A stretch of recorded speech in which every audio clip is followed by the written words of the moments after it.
Namun ketika Jarko melihat gelang yang dipakai Sumiati, tiba-tiba Jarko terdiam lemas dan kaget. Dan dengan terburu-buru, Jarko pun berlari keluar meninggalkan Sumiati.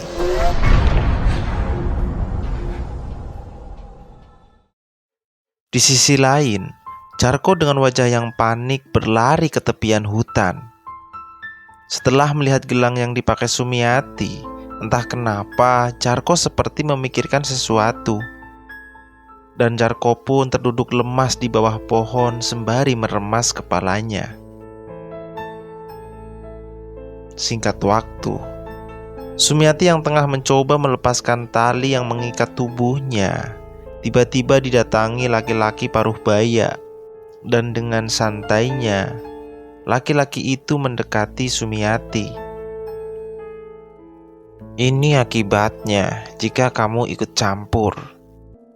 Perkenalkan, aku Darso," ucap laki-laki itu. Dan ternyata Darso adalah pemimpin kelompok itu. Dan semua kejadian yang Sumiati alami, Darsolah dalang dari semuanya.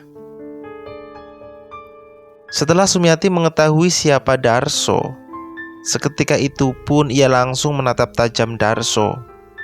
Dan dengan rasa amarahnya, tiba-tiba tenaga Sumiati menjadi berlipat. Tali yang mengikat tubuhnya pun terlepas. Lantas Sumiati langsung mencekik Darso. Namun dengan santainya, tanpa merasa sakit, Darso malah tersenyum. "Percuma, kamu tak akan bisa mengalahkanku," ucap Darso. Dan dengan hanya satu pukulan menghantam perut Sumiati, Sumiati langsung terpental jatuh. Terlihat darah keluar dari mulut Sumiati. Perlahan Darso mendekati Sumiati dan memegang dagunya. "Jika kamu ingin hidup, bergabunglah denganku. Tenang, aku tak akan menjualmu." Mendengar ucapan Darso, Sumiati pun langsung menampik tangan Darso dan meludahinya. Kamu ingin mati?" ucap Darso. Terjadilah pertarungan antara Sumiati dan Darso. Meski berulang kali Sumiati terjatuh, Sumiati tetap bangkit.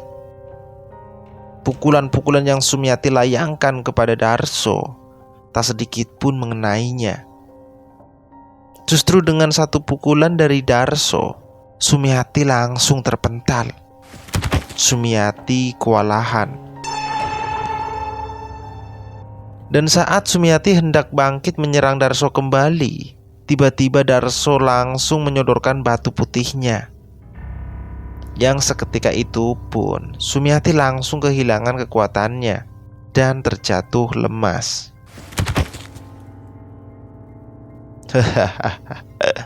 "Sudah kubilang, kamu tak akan bisa mengalahkanku," ucap Darso. Sumiati yang saat itu sudah tak bisa apa-apa, hanya bisa pasrah. Dan tiba-tiba dari arah jendela muncul seorang pria dengan penutup wajah, langsung membawa Sumiati kabur dari tempat itu. Dibawalah Sumiati oleh laki-laki itu menuju hutan. Setelah merasa aman, Sumiati pun dibaringkan begitu saja di tengah hutan.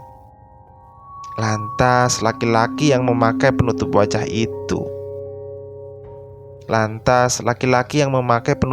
itu pun pergi meninggalkan Sumiati. Sumiati yang saat itu masih tak berdaya pun hanya kebingungan. Ia berpikir, siapa laki-laki yang sudah menolongnya itu? Singkat waktu, Sumiati pun memutuskan untuk kembali ke kampungnya, berniat mencari sisa barang dari rumahnya yang terbakar. Namun saat masuk ke jalan kampung, Sumiati dihadang oleh beberapa warga. Warga tersebut mengusir Sumiati karena menurut warga Sumiati adalah wanita jadi-jadian.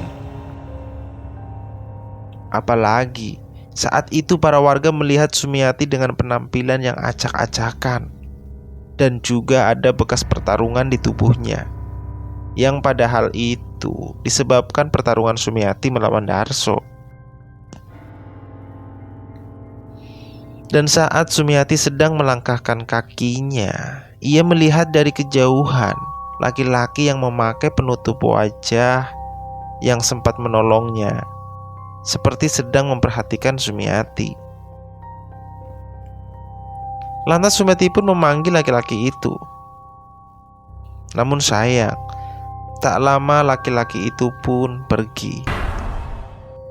Sumiati yang tak tahu harus pergi kemana, terus menyusuri jalan.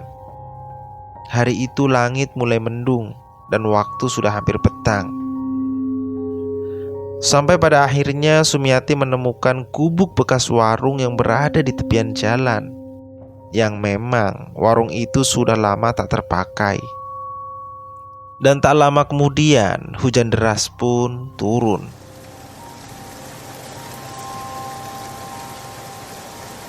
Di tengah hujan, Sumiati pun terpaku meratapi akan nasib yang dialaminya saat ini. Sumiati berpikir apa yang harus dia lakukan. Hingga tak terasa Sumiati pun tertidur ditemani rintik hujan. Saat Sumiati terbangun, betapa kagetnya dia saat mendapati seorang laki-laki yang memakai penutup wajah tengah berdiri di depan pintu gubuk. "Sedang apa kamu?" tanya Sumiati. Namun laki-laki itu pergi tanpa sepatah kata pun. Sumiati benar-benar dibuat kebingungan oleh laki-laki misterius itu, dan merasa laki-laki itu telah menjaganya semalaman saat Sumiati tidur.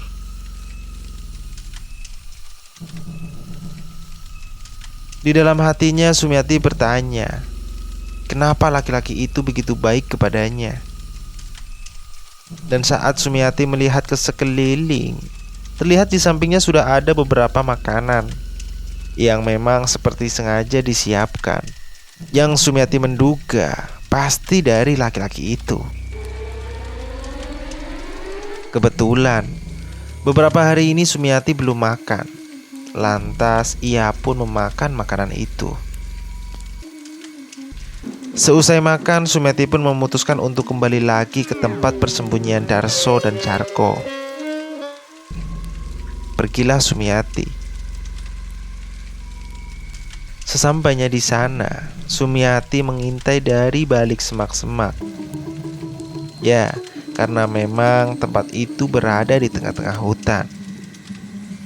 Dengan hati-hati, Sumiati mengawasi setiap sudut dari tempat itu. Tampak tempat itu memang dijaga ketat oleh orang-orang Darso. Dan betapa terkejutnya Sumiati ketika ia melihat di sebelah kanan tempat itu ada deretan bangunan seperti penjara yang terisi oleh gadis-gadis. Sumiati juga melihat ada 2 gadis yang sedang diseret paksa, yang sepertinya hendak dijual kepada seorang laki-laki. Seketika itu pun tangan Sumiati menggenggam keras. Matanya merah penuh amarah melihat perlakuan orang suruhan Darso yang begitu keji memperlakukan gadis-gadis yang dia culik. Namun saat itu Sumiati berhasil mengendalikan amarahnya, dan Sumiati pun seketika itu berinisiatif untuk menolong gadis-gadis tawanan Darso. Namun sebelum itu, Sumiati ingin terlebih dahulu menolong 2 gadis yang dibawa pergi oleh seseorang.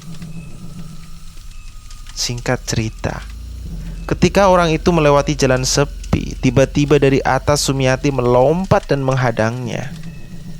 Tanpa basa-basi, Sumiati langsung melumpuhkan orang itu dan mengancam akan membunuhnya jika masih melakukannya lagi. Dan lantas Sumiati menyuruh kedua gadis yang ia tolong untuk pergi pulang ke rumahnya masing-masing. Singkat waktu, Sumiati sudah berada di tempat Darso kembali. Dengan sangat hati-hati, Sumiati mengendap mendekati tempat para gadis ditawan. Dan saat Sumiati hendak menuju satu bangunan, tiba-tiba Sumiati melihat Jarko yang sedang menuju ke arahnya. Dengan cepat Sumiati pun langsung bersembunyi. Sumiati memang sengaja ingin membebaskan para gadis tanpa ada keributan. Karena Sumiati merasa jika ada keributan, maka Darso akan menyadari kehadirannya. Yang tentu saja, usaha Sumiati membebaskan para gadis akan gagal. Singkat waktu, Sumiati berhasil membebaskan 2 ruangan. Dan saat hendak mendobrak pintu ketiga, sayangnya Sumiati dipergoki oleh anak buah Darso. Yang tentu saja orang itu memanggil bala bantuan untuk menyerang Sumiati. Sumiati yang saat itu tidak bisa kabur karena sudah dikepung, mau tak mau harus melawan para anak buah Darso. Terjadilah pertarungan antara Sumiati dengan puluhan anak buah Darso. Meski sendiri, bagi Sumiati melawan puluhan anak buah Darso bukan hal yang sulit. Satu persatu anak buah Darso jatuh tak berdaya. Hingga tiba-tiba dari belakang Jarko melompat dan menendang tepat di dada Sumiati hingga terpental. "Mundur kalian semua, biar aku yang menghabisi wanita ini," ucap Jarko. Sumiati pun bangun dan langsung menyerang Jarko. Dan tak lama setelah itu, tendangan Sumiati mendarat tepat di kepala Jarko hingga Jarko terpental. Terlihat darah keluar dari hidung Jarko. Di sisi lain, Darso yang mendengar keributan langsung pergi menuju sumber keributan itu. Dan betapa marahnya Darso ketika ia melihat tempatnya sudah hancur berantakan. Ditambah Darso melihat 2 ruang tawanan gadisnya sudah terbuka. Sumiati yang melihat Darso pun terlihat panik karena ia merasa belum siap untuk melawan Darso. Dan Sumiati pun memutuskan untuk kabur. "Bajingan, kenapa kalian bengong? Ayo kejar wanita itu. Tangkap dia hidup atau mati," ucap Darso. Darso dan para anak buahnya pun mengejar Sumiati. Hingga di suatu tempat, Sumiati yang salah jalan pun tidak bisa kabur lagi karena di depannya ada jurang. Lantas Darso dan anak buahnya pun langsung mengeroyok Sumiati. Darso yang memang memiliki batu putih membuat Sumiati benar-benar tak berdaya. Dan dengan mudahnya anak buah Darso melayangkan serangan kepada Sumiati. Saat itu Sumiati benar-benar kewalahan. Hingga tiba-tiba muncullah laki-laki misterius yang memakai penutup wajah kembali menolong Sumiati. Entah jurus apa yang dilakukan oleh laki-laki misterius itu. Yang pasti saat itu, dengan hanya 1 jurus, Darso dan anak buahnya pun terpental jatuh. Dan laki-laki misterius itu pun kabur membawa Sumiati.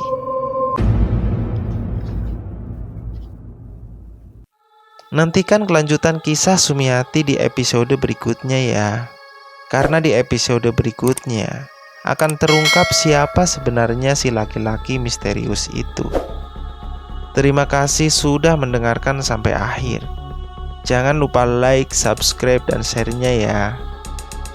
Saya An, pamit. Sampai jumpa lagi di Anfa Voice berikutnya.